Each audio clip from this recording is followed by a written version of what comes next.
ابن مسعود رضی اللہ تعالی عنہ سے روایت ہے، نبی کریم صلی اللہ علیہ وآلہ وسلم ایک مرتبہ اپنے اصحاب سے مکہ میں فرمایا کہ تم میں سے جو بھی جنوں کو دیکھنا چاہے وہ آج رات کو آ جائے۔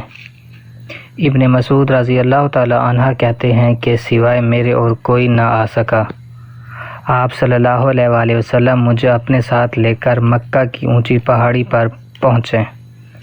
آپ صلی اللہ علیہ وآلہ وسلم اپنے پائے مبارک سے میرے لیے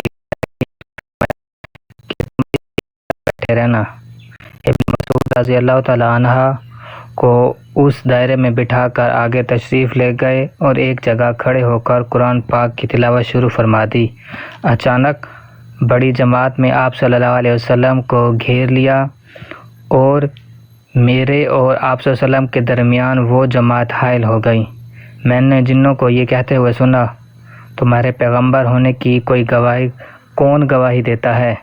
قریب ہی ایک درخت تھا۔ آپ صلی اللہ علیہ وآلہ وسلم نے فرمایا، اگر یہ درخت گواہی دے تو تم مان جاؤ گے؟ جنوں نے کہا، ہاں مان جائیں گے۔ اس پر آپ صلی اللہ علیہ وآلہ وسلم نے اس درخت کو بلایا، درخت نے آ کر گواہی دی اور وہ سارے جن آپ صلی اللہ علیہ وسلم کی نبوت پر ایمان لے آئے۔